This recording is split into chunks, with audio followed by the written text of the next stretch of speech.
What's going on, everybody? This is your boy Justin at Justin Paul Sports. We are live doing a Week 5 UFL recap. What a great weekend of football that it was. Let's talk about the scheduling format a little bit here.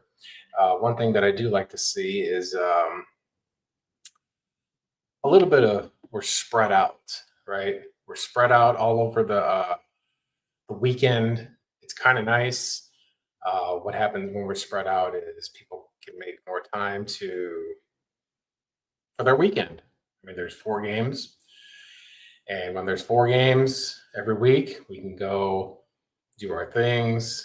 Today's Easter Sunday, so they scheduled it accordingly, so that way, when it was, uh, so everybody could spend Easter morning with their families.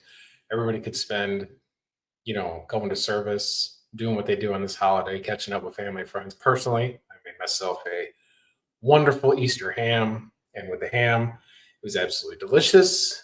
I know how to make it on a grill. I was making sure that I did that. And because I did that, I was able to enjoy some Easter time with my family. And we had a great meal. And right after lunch, we had it at lunch. And football game kicked off around 2 o'clock Pacific time. I'm in the Pacific time zone. And because I'm in the Pacific time zone, I don't have to wait till the end of the night to watch football. It's one advantage of living out west. Um, we don't have to, we have to start our games earlier, but we also don't have to stay up so late like you people on the East Coast do. And because of that, I am grateful. I used to live in the Central Time Zone, and moving out west was definitely a benefit for things like that. So, pardon, I'm sending out a link. So that's pretty good as far as starting these Sunday games, even during NFL season. The games start at 10 a.m. here, and then it's nice. Like you can, still get up, and you don't have to get out so late, and you don't have to stay up so late like everybody in the East. But nonetheless, let's talk about our UFL games for the weekend. We had 4 of them. There's no bye weeks in the UFL, and because there's no bye weeks, we can absolutely uh, enjoy football every weekend. 4 games spread across the weekend, like I've reiterated over and over and over and over. Almost done here. All right. So let's start with the games. With the game on Friday night. What did we have here? We had a Memphis, Michigan matchup. Line was around 7, what I remember. And one thing that I did see is, we had some late breaking news during the week on Memphis. Ken was not just stepped down, no explanation. So new coach on a Wednesday for a Friday road game. But with the UFL, what's been going on with these short weeks and with a short week on a Friday on a road game, when you're changing a coach, you really don't have a whole lot of time to scheme. However, I did like the points here. I did like taking the points. I thought EJ Perry would keep, he has his moments. And when you're laying points in a UFL game, whenever there's 7 points, I'm going to take those points because it's touchdowns to 6. And the conversion rate is not great. And because there's not a great conversion rate, give me the points every single time when it's that many. Unless you're a really sloppy, lousy football team, I'm going to take the points, And Memphis does appear to be the worst team in the UFL. There's instability, there's a lack of a run game, lack of a push up front. They look lethargic. Came out a little bit okay, but then thereafter it was just kind of it was just bad. Michigan just kind of imposed their will on them. Michigan was at home. Bryce Perkins, they were able to move the ball. They didn't have any issues as far as anything offensively. I mean, they played really good football. Probably their most sound football of the season this year for sure. Michigan appeared to put themselves in a position to try and make a playoff push here. It was a much needed win for them. And I do think that Memphis is in big trouble. I mean, they do have a new coach midseason. You know, eh, we're getting to the point now to where we need to realize what's going on and who these teams are who they are. And with this being said, let's just be mindful that they've still got to play out their games, and I think they're going to come out next week with a little bit more pride. But we'll see what the line is because that's all we care about is what's the totals, what's the spread, what's the side. So I did have Memphis on Friday, and that was a loser for me. But like looking back, it was unique circumstances. But I think that knowing what I know now, and I mean, obviously hindsight is what's everything. I think that we're going to see how Memphis lines up because they play on Friday again. I believe they'll be Birmingham next week. So we're going to see if there's an overreaction to Memphis's loss last week. They've got their coach now. They've got a week to establish a routine. I mean, we're getting mid-season, but we're going to see what they do. So tough break for Memphis as far as the team. Michigan looked to be rolling. They're finally getting their wheels going. So we're going to see what happens with them. This is a good spring football is a good thing. The season's not as long, so you really can't get a feel like you can for a college football season or an NFL season where there's a long time. You can say, man, they're really rolling. It takes a few weeks to really get a feel. And I think that right now we're going to see if we are who we think they are, to quote Denny Green. But that was our game Friday night on Fox. Joe Klatt, real loose, had a good time. That banter back and forth with Boogie. It's good stuff, good TV. I love spring football. Can't say it enough. Hope this league lasts forever. Simple as. So let's stroll into Saturday. Saturday, we had a doubleheader. First game, St. Louis was -1 on the books. St. Louis on a road game in Arlington. And man, Arlington, I mean, I love St. Louis here. Week 1, they really had it all put together. But this is a situation like Birmingham last week. We see St. Louis's quarterback, Manny Perkins. He gets injured on the first drive, and that just changes the entire complexity of the football game. In my video, my site on how I do sports betting and how I pick sports betting, I always say we want to see how they've done the previous week to how they're doing now, right? And when there's just something like that happens, you have to just swallow it as a bet or hedge your bet. And when Manny fumbled, they took it to the house. And the score is a 15-point win, but that's not indicative of how the football game was. St. Louis was battling and just couldn't get over the hump. I felt Arlington has been kind of, I don't want to say fraudulent, but man, they've been just kind of skating by. I don't think they're the best team in here. They may be a playoff team. They may get in record-wise, but I don't just think that that's kind of going to make it, So St. Louis also got to the end of the football game, and they're making a drive to tie the football game, and he throws a 100-yard pick six, and that'll just blow your brakes off when you're trying to bet, right? They could have taken in there, scored, gone for a conversion, tie the game, gone and won it. The -1 would have been a push. An overhit in this game. But I think St. Louis just kind of had when you change your quarterback, Max Duggan, God bless him, for his immaculate run at TCU and getting them to the finals and handling, Michigan, even though Georgia put the woodshed on, but that was an all-world Georgia team. Nonetheless, Max Duggan, you can see that he, from what I see of him, great legs, can run, can get out the pocket, can read, but man, he's hesitant to make decisions. He's a one-read quarterback right now. I'm not saying that can't improve, but I saw a lot of one read, it ain't there, boom, I'm going. And that works for a time. That works for a time until the defense starts spying. And then when they start spying you, we got to see how you change from there, right?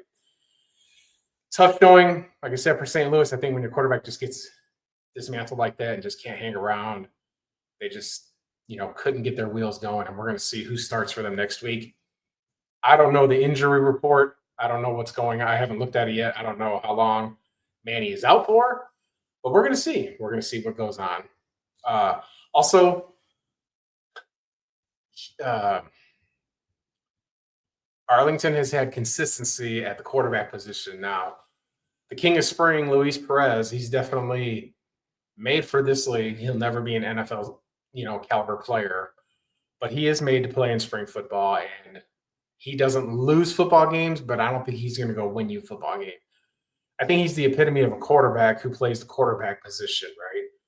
He's the quote system quarterback. And I think that there's a lot of misguided thoughts on a system quarterback, how, oh, that's labeled what you are. Oh, he's a system guy. Well, if you work in a system and you're a great cog in a machine, then that's exactly what you should be doing, right?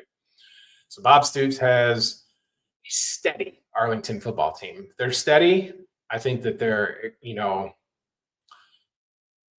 the NFL will be like a 7 seed. I think they can make a push, but I just don't see them knocking out better teams in the league. And with that being said, we're going to segue into Saturday night's game. It was Houston +7, and they're at Birmingham, and Matt Corral gets hurt late in the game, and Houston had a quarterback change. Their quarterback, no one's in a sling now, right? And he was the total fire for that team. And now we got to see Houston, who's got a great defense. They have to do the same thing. Quarterback injuries are so critical. He comes out there and he's got, his jersey's off. There's definitely a shoulder injury. There's an issue going on there. It's going to be really tough for Houston, to play football without Nolan, without him. I mean, we've seen what they've done. Anthony Brown, he's just not a great mover of football. I mean, they did put up some points. They put up 16 points in the football game, but I just don't think that I think this could be detrimental to them because there was a fire let under them. And we saw it last week, and they got their first win last week, and they moved the ball, and the defense was inspired. And not saying that their performance was uninspiring. I mean, they hung around, and it was a late game, went late, right? It wasn't something to where there was any kind of collapse, but this is the second game on Saturday where we've had quarterbacks just change and they're out and they're injured. And when that happens, it just can take the wind out of your sails. I mean, Houston was the home team, but Birmingham, Skip Holtz has got to be one of the best coaches. Watching him get with these players that make mistakes and can relate to them and that generation of players is incredible work. He doesn't have the Nick Saban approach to where he's going to rip you a new one. And he talks to them and he kind of teaches them. And I think, not saying that Saban doesn't do that because he obviously has done that as well, but the way that he motivates this team is, hey, man, here's why we can't do this, right? When you're selfish and you're taking away from the team, it hurts the team, and with an explanation and the player understands. I know he was talking with a player, there was a penalty on it, just teaching him football. And I think that's important for head coaches, right? I think if you get a head coach in there that's not just X's and O's, I think X's and O's only coaches, I think they really struggle to be successful. There's exceptions to the rule. Sean McVay comes to mind as an exception to the rule. And I'm curious to see how it's going to go with the Chicago Bears with Ben Johnson, because that guy's X's and O's all day long, and it's drawing up these plays on the playground, and it's working in the NFL. And they've got film on it now, so we're going to see. And doesn't have the talent he has in Detroit. And most X's and O's guys are kind of they're just not it. You have to be able to relate to your players. You have to be able to coach them when it's hard. You have to be able to manage the clock and have an understanding of situational football, right? You can't just be making these careless risks and careless decision makings. And that's what leads to success, is understanding your football team and understanding your football players' emotions and understanding what's going on. And Skip Holtz, I think, masterclass. I think he's the best coach in there. I mean, and it shows because Birmingham's 3-time champ. And I think that with this level of play, you're not at the elite high dollar level of football play. So there's less to deal with. You're not going to get contract holdouts. You're not going to get poor media. You're not, you can just focus on coaching the game of football. And I know he did it at ECU, when he was at Eastern Carolina, and he's just understanding how to teach these players to buy into what he's doing. Right. And I think you have to walk a fine line as a coach to maintain composure, especially when the cameras are on you, because like Joe Klatt said, there's no escaping it here, right? you're gonna get hurt on TV. In the NFL and college football, you kind of have that privacy. But here you can see and hear everything. You hear play calls, you hear officiating in the booth, and you hear this and that and the other. And it's one of the exciting elements of the UFL. But I think that Birmingham is a very tough out, not just because, but with Skip Holtz. I mean, Case Cookus, Stars legend. I believe Case played a little bit in New Orleans. I believe so. Don't quote me on that verbatim, but you can see that he's just was able to coach him through and finish the game off. And finishes is everything. Finishing is everything. And congrats to Birmingham. Road win, Coral's out. Like I said, I know we don't get like an official injury report so quickly in this league like they do in the NFL, but I am curious to see what they say on this. And that leads us to today's game, the afternoon to Easter game. And like I said at the beginning of the video, I hope you guys had a wonderful Easter. And I hope that you enjoyed your Easter meal and your families and friends or whomever you celebrated with, or even if you didn't celebrate and you just got up and relaxed and watched some football, man, there ain't nothing wrong with that on the weekends. That's what it's there for. And we saw a struggling San Antonio team who just could not seem to put the pieces together. Another coaching change with Wade Phillips. Not too surprising. He is older. He is elderly. So him stepping away isn't exactly, it's not shocking. And Coach Party went in there and led this team on the road to an undefeated DC team in their house, the Beer Snake. And I loved San Antonio in this spot, definitely getting 7.5 points. It even got down to 7. And I saw before kickoff, it was at 6.5. I thought it would go under. The under got crushed today, but I like the side more than the under. With the side, you can see right away that San Antonio was ready to play this game. Opening drive, Kellen Mond finally got it together. Played very consistent football today. If you look at the final stat line, not a lot of incompletions, careful with the football, and went and punched him in the mouth. They went down the field right away, scored on the first drive. Fantastic. They stopped DC. DC punts it, takes it to the house. So the first quarter, San Antonio established dominance on the road against a 3-0 team. And I thought, we do have an interim coach here, and we have an interim coach in DC.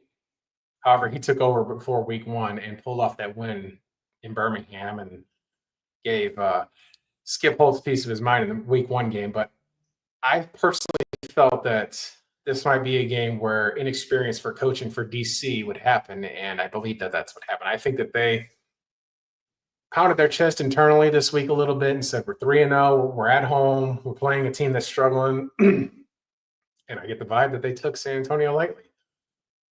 In the first quarter, it showed. I mean, they were scrambling around. Kellen Mond looked like John Elway out there. Not only that, the special teams came through, and San Antonio just kept it on and kept it on and kept it on and played consistent football. And DC played, they eventually, took that initial blow to the head and was able to rebound. But what I do think is has happened is, Jordan Tamu played solid football just like Kellen Mond did. I mean, he missed a few passes, but when you look at these stat lines and you're not seeing any craziness, anything that's nuts, you're going to see that, again, like I reiterate, every live stream, not on my shorts videos for my picks, but every live stream, anytime I talk about gambling, anytime, no matter what the sport is, whether it's spring football, no matter what the sport is, when I'm discussing gambling, I'm more psychology than the data every single time. I do think that data is relevant and certain trends matter, but I don't think that it should matter for forever.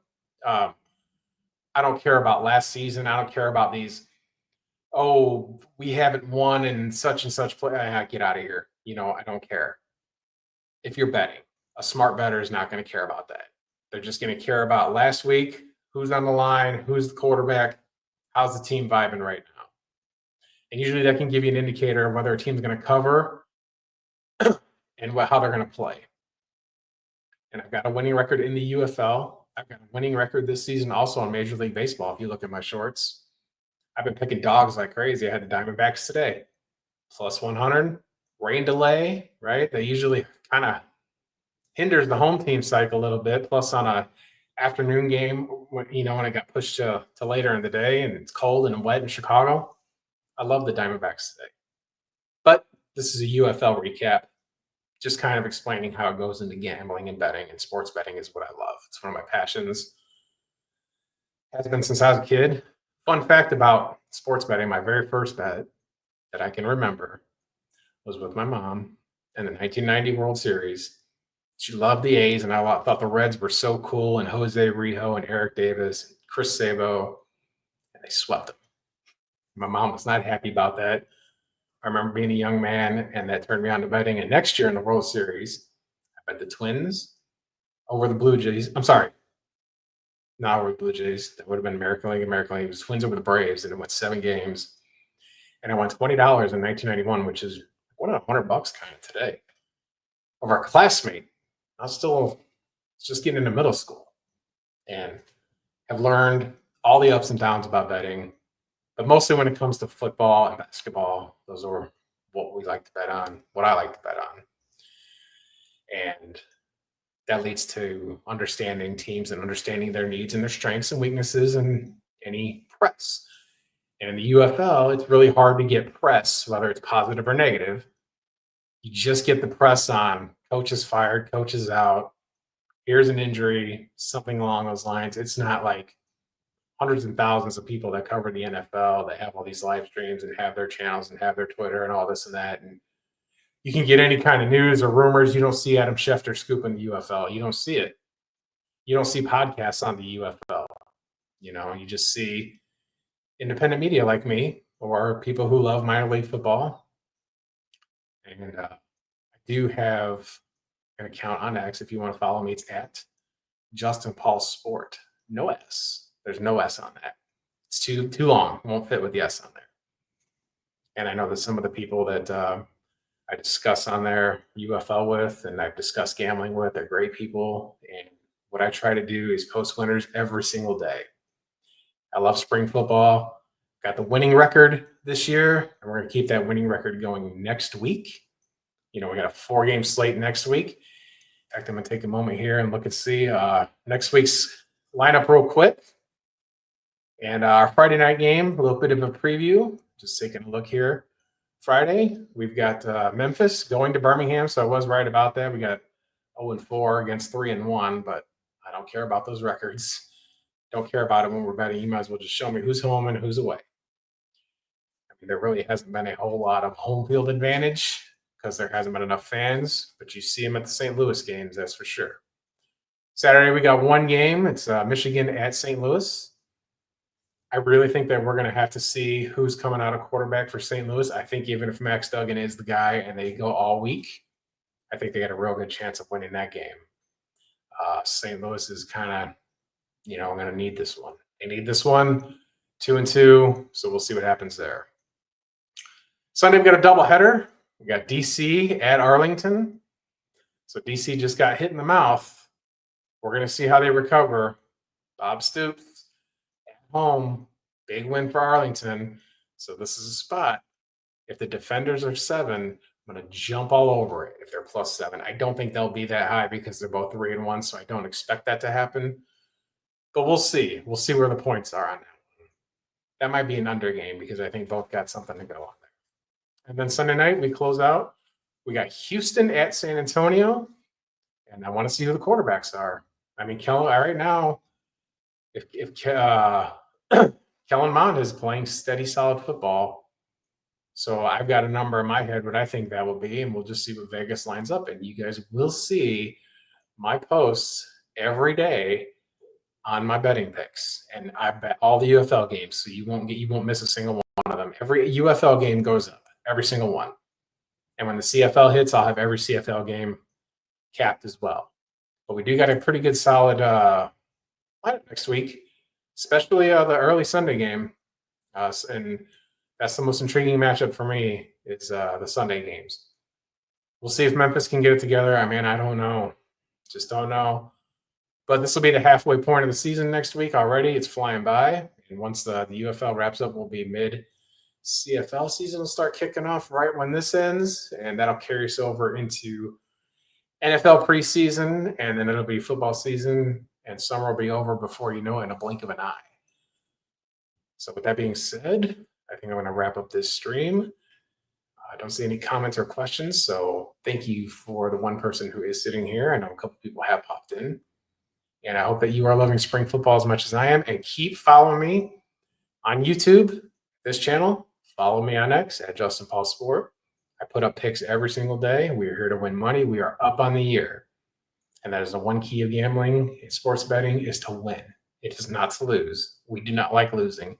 We are not losers. We are winners. And thank you so much. And you have yourself a wonderful week. And I'll see you next Sunday night for another live stream. Also next Sunday, NFL draft stream. So be a little bit longer. Maybe right after the Brahmas game, I might settle in. Hope to get a few more people in here to cover the draft. It's exciting. Draft is Thursday night, and we have round 1 on Thursday, round 2 on Friday, and then the rest is on Saturday. So the draft should be wrapped up. It's going to be great. I can't believe my guy Jalen Milroe is going to go in the first round. Crazy. Roll Tide forever. Have a great one, guys. Bye.